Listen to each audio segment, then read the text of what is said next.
பல்லவன் செஞ்ச தப்புக்கு பல்லவன் வீட்டில் இருக்கிற அண்ணனுங்க எல்லாருமே பேசாமல் இருக்கிறது கரெக்டு தான் நினைக்கிறவங்க நம்ம வீடியோவை லைக் பண்ணிக்கோங்க.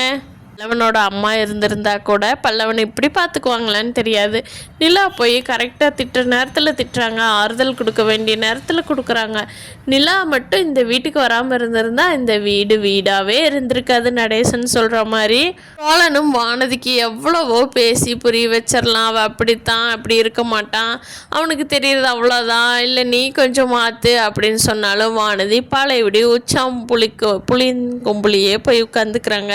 திருப்பி அந்த இடத்துலையே வந்து நின்றுக்கிறாங்க. வானதி உடனே முடிவு பண்ணிட்டாரு, கொண்டு வந்து வானதி வீட்டில் விட்டுட்டு, ஏம்மா நீ வீட்டுக்கு போமா, நாளைக்கு வந்து பாண்டி கூட பேசிக்கோ, தயவு செஞ்சு இன்றைக்கி ஃபோன் பேசாத, நான் அவங்க கூட போய் கொஞ்ச நேரம் பேசிகிட்டு இருக்கணும் அப்படின்னு சொல்லிட்டு வானதி வீட்டில் இறக்கி விட்டுட்டு சோழன் பாண்டி கடைக்கு போகிறாரு. அப்போது பாண்டிகிட்ட சொல்கிறாரு, டேய் அப்பா சாமி, உன்னோட லவ்வை சேர்த்து வச்சிடலான்னு நான் போனேன்டா, ஆனால் எனக்கு பைத்தியம் பிடிக்காம திரும்பி இவ்வளோ நல்லா வந்து சேர்ந்ததே அது சீந்தாண்டா. எப்பட்றா அவளை லவ் பண்ணி தொலைஞ்ச நீ? போய் உனக்கு ஊருக்குள்ளே வேற பொண்ணே கிடைக்கலையாடா? திருப்பி அதையே பேசி சாவடிக்கிறாடா. எப்பட்றா நீ சமாளிக்கிற? போடா, உன் தலைவிதி என்னவோ அதை நீ பார்த்துக்கப்போ, நான் கூட உனக்கு ஏதாவது நல்லது பண்ணி வச்சிடலான்னு சொல்லித்தேன்னு நினச்சி அவளை கூட்டிகிட்டு போனேன். சத்தியமாக முடியலலா, அப்பாடா சாமி அப்படின்றாரு சோழன். கேட்ட பாண்டி, டே பாத்தியாடா நான் என்னடா பண்ணுவேன் அவளை வச்சுக்கிட்டு அப்படிங்கிறாரு.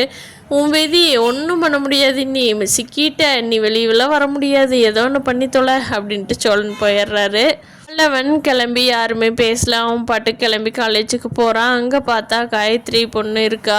சுற்றி முற்றி பார்க்குறான், எல்லா இடத்துலையும் தேடி பார்க்குறான். அந்த காயத்ரி வந்தான்னா நம்ம மன்னிப்பு கேட்டுக்கலாம் அப்படின்னு சொல்லிட்டு, ஆனால் காயத்ரி எங்கேயுமே காணோம். ஒரு பொண்ணு ஒரு பையன் கூட லாட்ஜில் இருந்தால் நாங்கள் பிடிச்சிட்டு வந்திருக்கோம் அப்படின்னு போலீஸ் சொல்லும்போது அவங்க அம்மா அப்பாவுக்கு எப்படி இருந்திருக்கும். அதனால் நீ பொண்ணு காலேஜ் போக வேண்டாம், ஹாஸ்டலில் இருக்க வேண்டாவான்னு சொல்லி அந்த காயத்ரி பொண்ணை வீட்டுக்கு கூட்டிகிட்டு போயிட்டாங்க.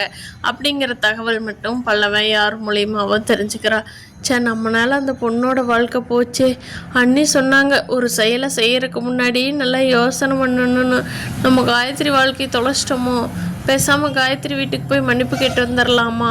ஐயோ வேண்டாம், நம்ம அண்ணன் என்ன சொல்லுவாங்க அப்படின்னு சொல்லி பல்லவன் பல வாக்கில் யோசிச்சுட்ருக்கான்னு. ஐயோ அப்படி யோசிக்கிற பல்லவன் வந்து நிலா கிட்ட அதுக்கு என்ன பண்ணலான்னு கேட்டால் நிலா கண்டிப்பாக கைட் பண்ணுவாங்க. ஃப்ரெண்ட்ஸ், நிலாவுக்கு இந்த வீட்டை விட்டு போகலான்னு நிலா நினச்சா கூட இந்த வீடு நிலாவை விடாது போல். ஒரு பிரச்சனையாக வந்து நிலா கடைசி வரைக்கும் இங்கே தான் இருப்பாங்க போல். பார்க்கலாம் ஃப்ரெண்ட்ஸ், எப்போ நிலா சொல்லணும்னு சேர போகிறாங்க, நம்ம சேரனுக்கு எப்போ கல்யாணம் நடக்க போகுது அப்படிங்கிறது எல்லாம் வரப்போகிற நாட்களில். இந்த வீடியோ பிடிச்சிருந்தா லைக் பண்ணிக்கோங்க. நீங்கள் என்ன நினைக்கிறீங்கன்னு கீழே கமெண்ட் பண்ணுங்கள். தேங்க்யூ.